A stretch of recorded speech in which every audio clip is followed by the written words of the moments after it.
Hello and welcome to Ideas with Diana. Today's episode is devoted to bullying, and I'd like to mention some insight that finally allowed me to get past what I went through in bullying 2 years ago. Um, it was interesting. Last night I couldn't sleep, so I watched a movie called American Sweatshop. It's made in 2025. It's on Hulu. And what the movie is about is a pre-med student who works in an IT data center, acting as a filter to flag which videos are should be accepted or rejected. It's it's basically a very dirty job, very psychologically, emotionally dirty job. And it is run like a sweatshop, if you can imagine, like a bunch of about 20 lows, 20 columns, 20 lows this way by 20 columns of people packed into a room like that. I'm looking at very disgusting videos and other stuff. And one person finds sees something where someone is actually a crime was committed. She tries to report to police. The police says, "Well, we can't do anything about it." She goes to company sends it to a therapist and says, "Well, we have an isolation room. We can go for 9 minutes." And eventually, what happens is she realizes, well, um, to get out there, she has to actually go back and to complete her pre med, take the test. But the thing is, what the shocking point of the movie is when she goes for the interview. Because when she goes for the interview, the person says, well, she has actually is interviewing for a nurse, and she says, well, what did you learn from this job? She says, well, one thing I learned from this job, when I first started as a nurse, I thought it was about compassion, helping people, but I realized the world's a horrible place and some people don't need to be helped. And what shocked me about this is this person was 25, and and it reminds me of what many of my friends who are in pre-med at Parkside made the choices, is what I call Faustian deal basically.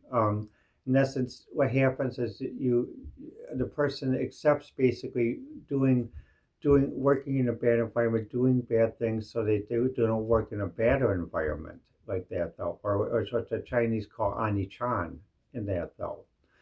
And um, when I saw that, that's how I realized why a lot of my friends basically in pre-med why we sort of separated because I didn't make that choice. I was always able to walk away, and and I guess many people aren't able to walk away. So it came to the reality. Even when was watching a movie about someone in the 20 who was 25, I think when I was 25, there are many things I could say no to, and I did say no to back then. But it showed in this movie they couldn't because basically either they had student debt, and it showed a graduate student who washed out of a graduate school in computer science and was working his job. And eventually, he became converted to stay in the snake pit in that though. And what happened was when she tried to walk out the door like I did, they said, "Well, we got a contract. If you're gonna do that, we'll take you to court." She says, "Well, you gotta get." Then she says 2 weeks in, and what she did when she walked out, she calculated when the last minute of her 2 weeks was, so it showed her walking out in the middle of the day, as that's the last moment of the 2 weeks, and she shows the empty her locker, and the one person looking up like, "Oh God, you're able to escape from here." And see, luckily, I had a contract where I could walk out. The second part of the movie was basically about the dream I had. It was about basically as something in the dream I was trying to do something, and what happened was I never could do it right. No matter what I did, there's always something wrong. There's something wrong. It wasn't quite right. It wasn't quite perfect. And this reminds me of what I went through with the abusive apartment manager 2 years ago. And the apartment was never clean enough for us. Never this, never. And what happened? I ended up having to put everything in boxes, put everything in drawers to keep the apartment antiseptically clean, and almost shut down my research and development work for a while. And in the dream, what it came out to is finally at one point in the dream, someone came in and says, "Well, you're trying to please the goddess." And what happens is they said, "You can't please the goddess. You can never please the goddess." And I said, "You're right." I said, my dad had to realize that the first time when I first started programming. That's why he bought Turbo Pascal. So I would stop pleasing the mainframe goddess at Parkside with the computer system and the computer center that they had out there in the administration. And also another time in my life as well like that though. But the reason why I'm getting into this is to help people who've been through this. For myself, there are many people like myself were emotionally and socially stunted because either because we're in the tech field or even before we went in the tech field, we were emotionally stunted. So basically, it's very easy for us to be taken advantage of by mean girls or even mean boys, depending on your gender orientation. Since I'm bi, I actually can get taken advantage both ways. That though, in this case, I was basically through a mean girl and a husband, a mean boy, so a dual attack. And the thing is, what happens though is, again, it's like the dream. You're trying to please the person, you're trying to do this and this, but you realize there's no pleasing the person. And it's like even an older friend of mine said with his apartment. They try to say, we'll let you do this if it's way apart. Anyway, he told me, he says, he says, by the way to do it, he says, they're never going to finish certifying this. He says, it's always only a game. And the reason he knew this was he served in the military, and that's why he was mentioning. He said, well, it says in some ways it's good you never served in the military, that you worked just as a military contractor, because he said they would have eaten you alive, and that's probably true. Because what happens, the point is, when you're emotionally and socially stunted, in essence, where you, like, for example, and you, for to make up for the emotional and social stuntedness, you basically focus your thing in technology, or focus your thing in music, or focus your thing in something else to try to avoid people or certain groups of people. Some like people have Asperger's in that though, which I have as well because I'm on the spectrum in that though, anxiety spectrum, and and basic. Oh, what's the other word for it? On that though, but basically, it took me, once I saw the movie I Had to Dream, it finally came through, and finally everything clicked now that I could finally put all this in the back of me. But for 2 years it's like a living hell. I tried to contact a psychiatric nurse, and what happened is the health insurance company, they did the best, they sent the nurse, but the way they train nurses nowadays, the nurse when I talked about something, she had to look it up on Google because she wasn't fully trained compared to nurses in my generation, psychiatric nurses in my generation. And this also goes back to psychiatric health because even in the movie it showed they had one person who was a psychologist, but it showed that basically it was taking a strain on him because when he talked to one person, he drew caricatures of the person in his notes, showing unprofessional behavior. And even on his watch, he's working as a manager when someone's in isolation, going like that, they're taking too much time in the isolation room. And what that means to me though is in this country though, and I think in other parts of the world too, we do have a problem with social emotional needs of people basically in the workplace, and how they're treated, and also type of jobs. That's why in some ways what happens though, if you're really going to have a creative workforce, you got to make sure you protect them. You got to keep them in the egg. You got to keep them in the womb.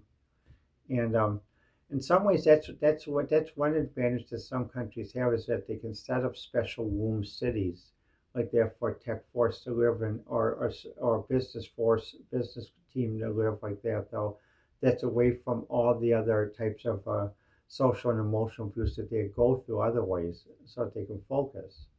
Um, Yet the scary thing about it is basically when it showed this person being interviewed for the hospital, the person who was interviewing her was the person who she saw on the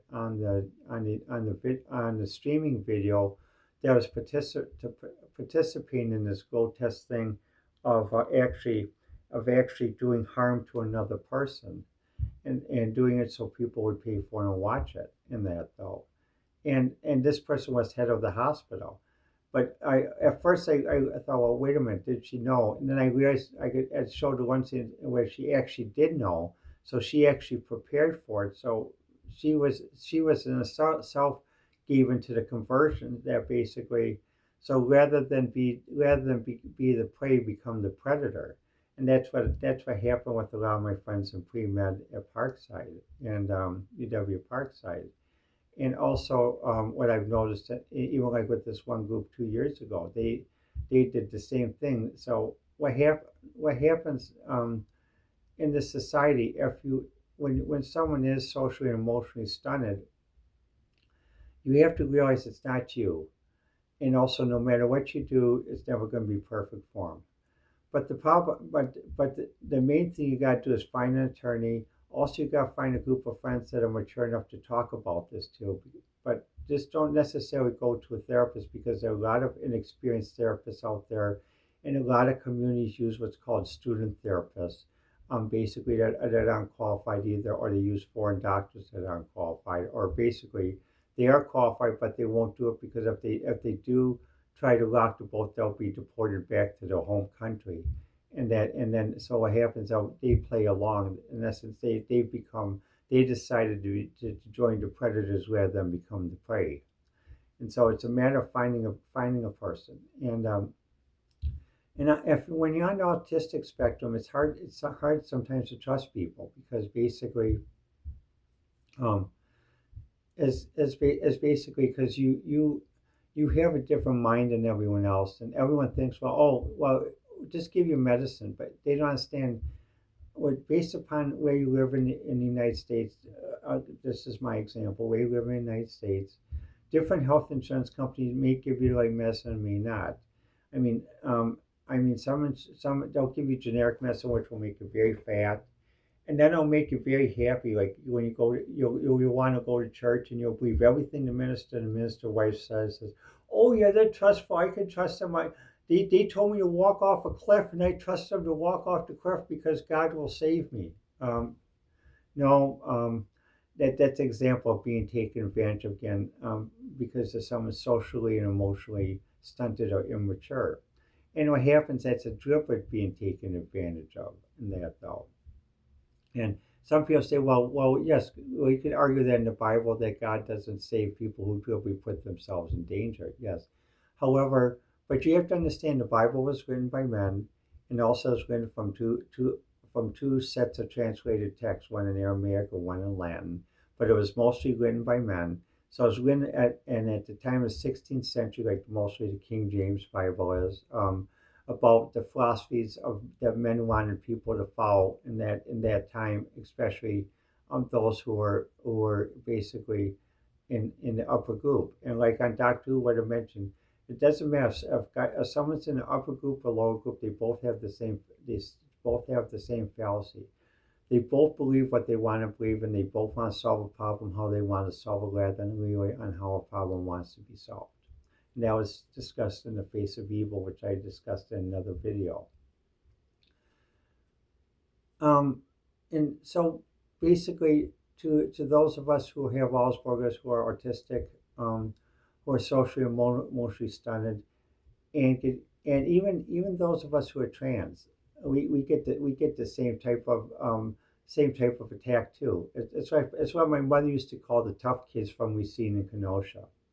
And the reason why she called us because she went to West High School, and at that time, West High School played teams in Kenosha. We seen Hart, we seen Case, we seen Park, and then Kenosha Bradford, and what happened was basically, well, when my wife would tell me like in Kenosha, what they tried to do is, the abuse was physical. They try to beat you up, and we've seen what happens on the abuses. They try to do it. What I went through up here. They take advantage of you socially and emotionally.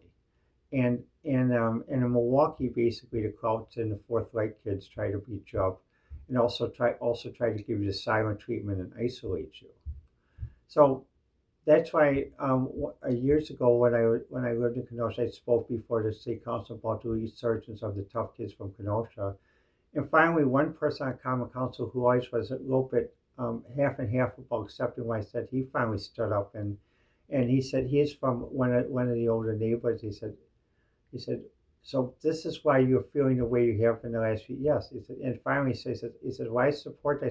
He says, we've been trying to live this down ever for a very long time, and someone's starting this up again. Says, you know how hard it took us to live it down, even nationwide. And finally, he spoke in council on my behalf, and we spoke in the hallway.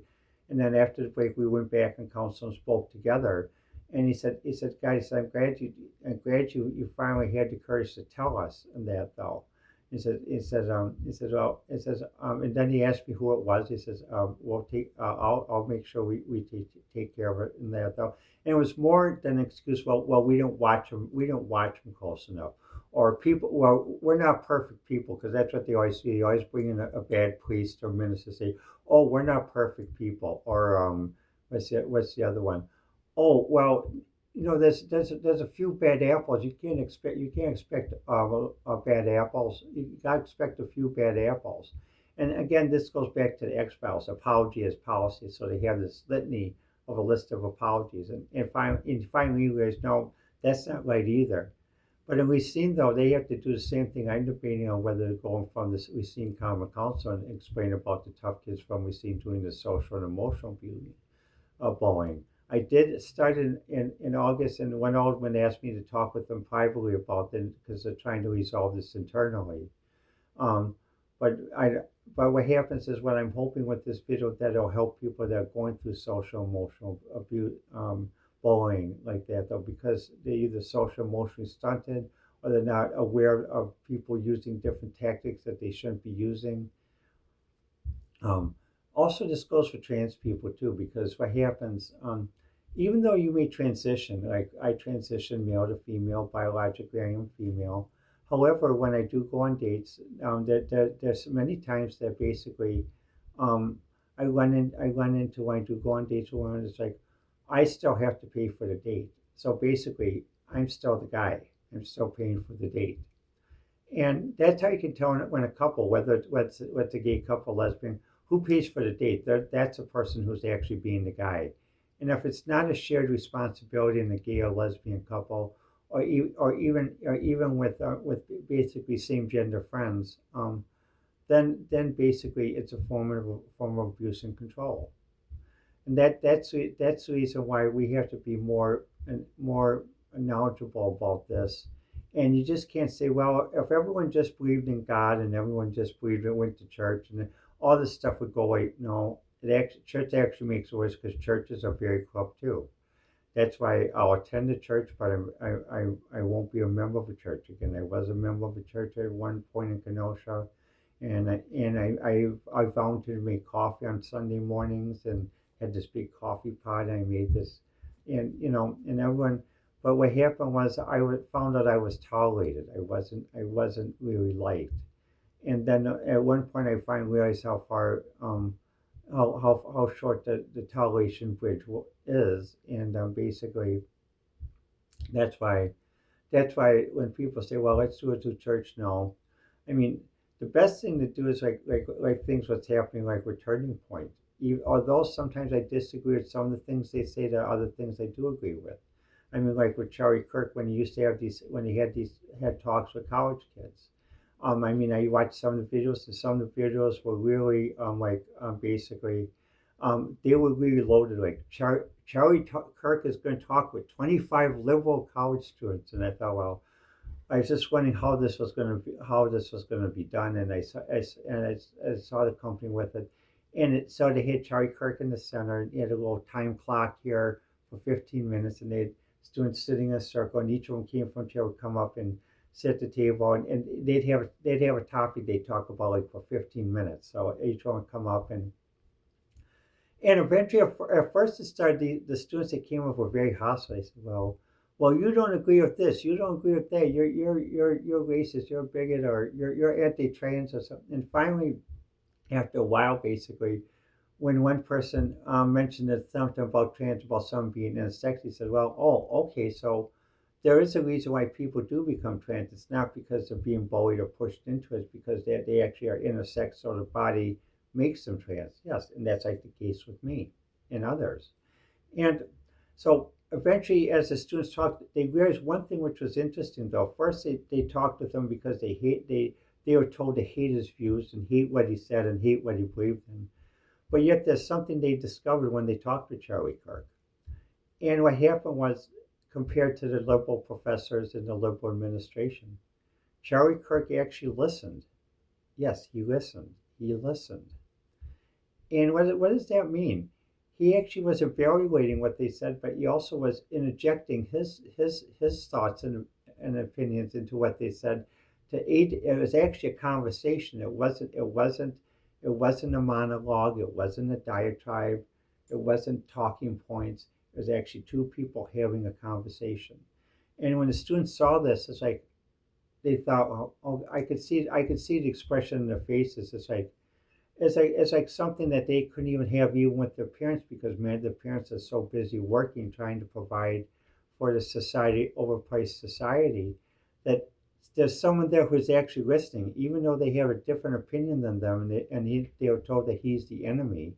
He actually was listening, and by the end, many of these liberal students they shook hands, and some of them I think even offered to hug afterwards because it was like it's very important to have someone that's willing to listen to you, actually listen to you, not talk down to you, not talk above you, and actually listen and share with you. And that's and I watch other videos, and that's what I saw was the most powerful presence of Charlie Kirk. And even watching Charlie Kirk's wife interview, that and the turning point rally that came shortly after his death in Minnesota was the value of people who are willing to listen, even though they may have a different opinion than what the people came had. They're willing to listen, and they weren't willing to completely block those people out because they had a different opinion. They're willing to listen, and what happens? So you don't pick your friends by politics. You don't pick your friends by religion. They were actually willing to listen and say, look, you're willing to come and have a conversation. We're willing to listen, and we can find some way to work together. And that's what I think was the power of Charlie Kirk, and that's why what happens like this.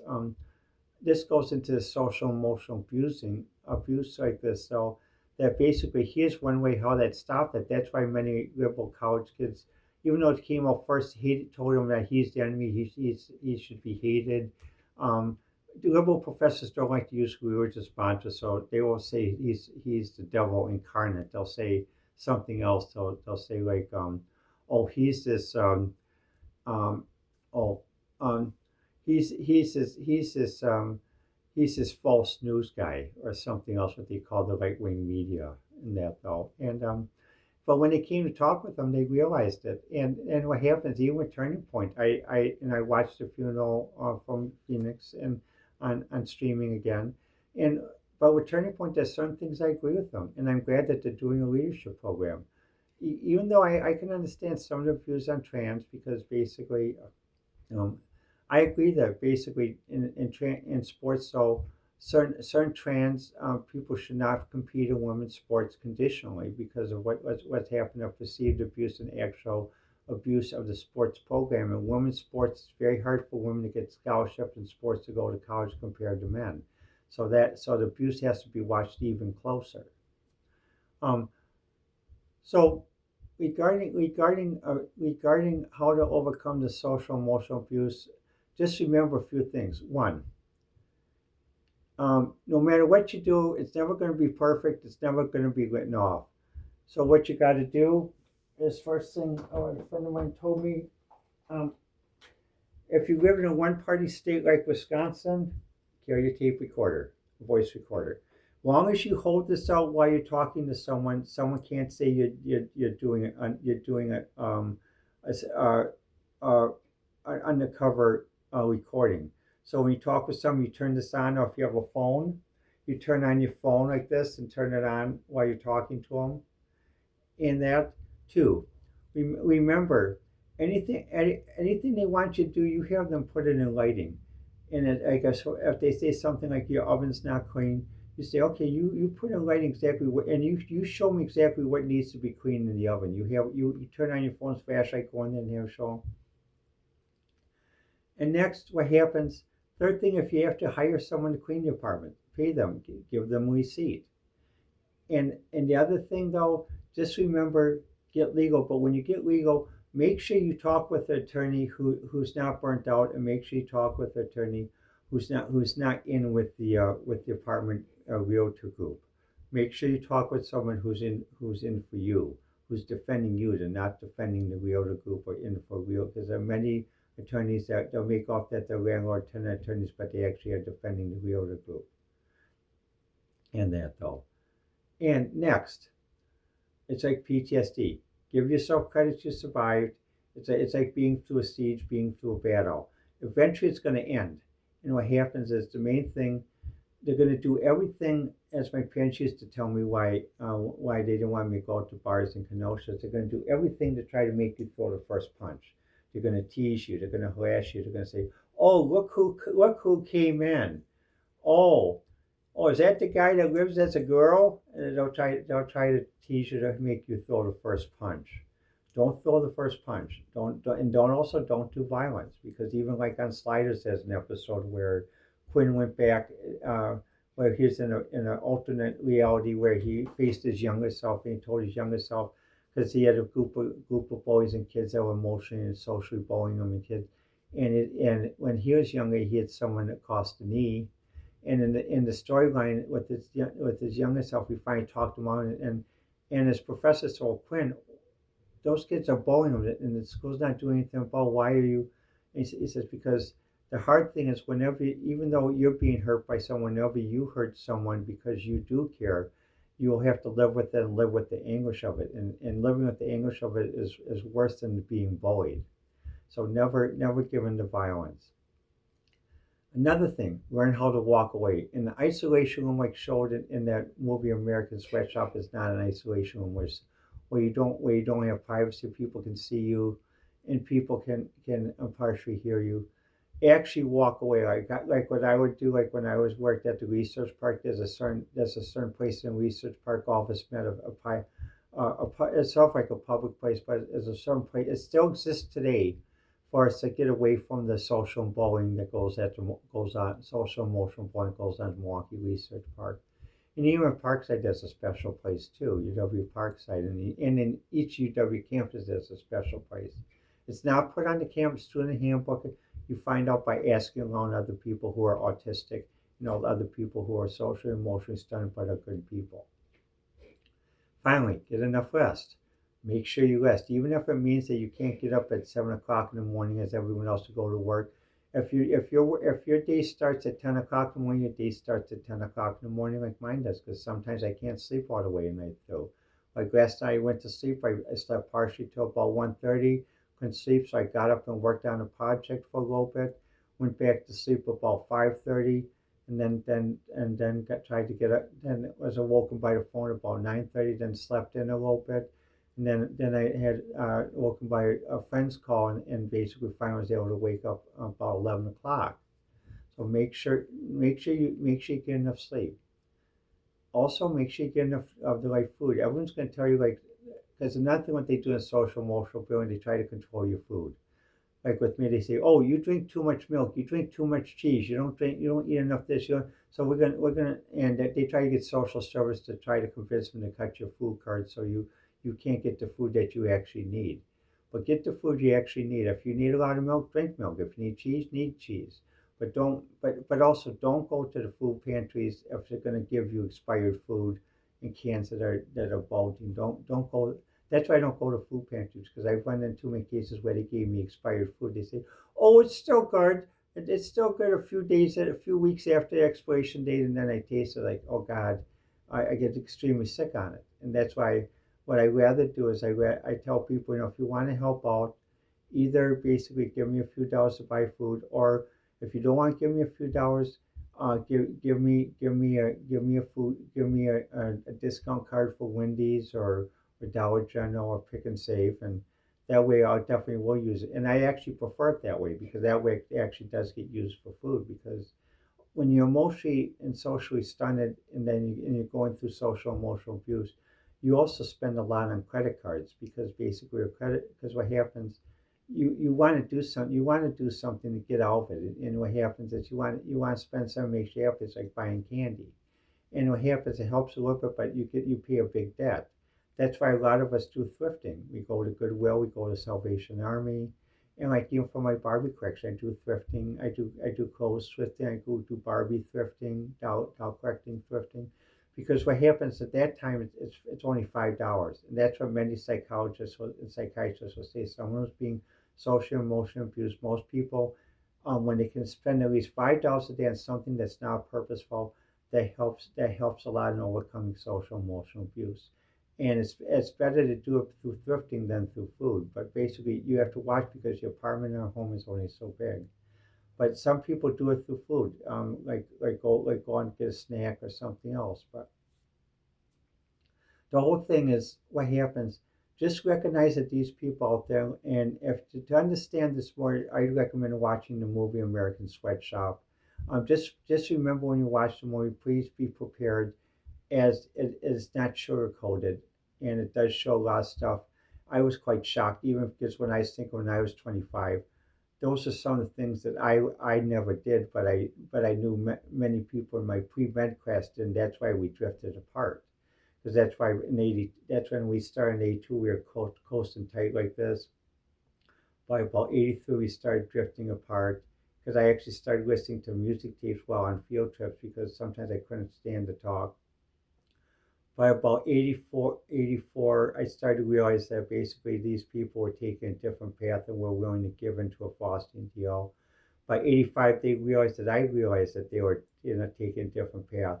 And then by '86, they tried to pull me back in, saying, "Well, we'll do this and this and this," and then basically that's when I finally snapped the cord, cut the cord, and basically decided, no, I'll do my medical career a different way. I'm not going to do it their way. I'm not going to make a false idea. I'm not going to accept the thing of basically giving into abusers and and allowing so that I don't get abused to myself. It goes back to like Doctor Who. Doctor Who had an episode too about one retrograde technical society where basically the leaders of society had become vampires. And one of the doctor's companions said, "Well, I want to become a vampire too, so I can live forever and learn." And they talked with Adric, and they said, "Adric," and then they said, "You really wouldn't want to because you don't want to, you don't understand what really happens when they really get caught."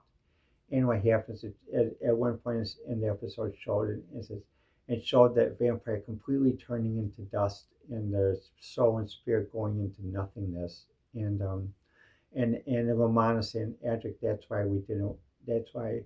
And he said, "Thank you for being for for not allowing me to get pulled into it."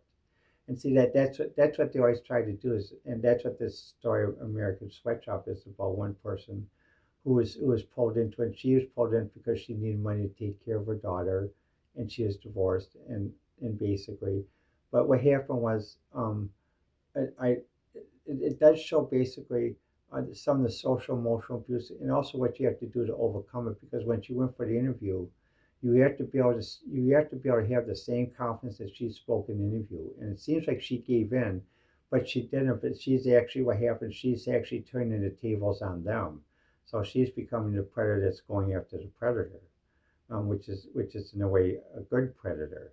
But like I said, the movie's very graphic. It's not sugar coated, but it does address social and emotional abuse issues, especially for those in the pre-professional fields, pre-med, and also tech fields as well, and even people who are 25, because compared to when I was 25, the world is a lot different. The world's a lot harsher.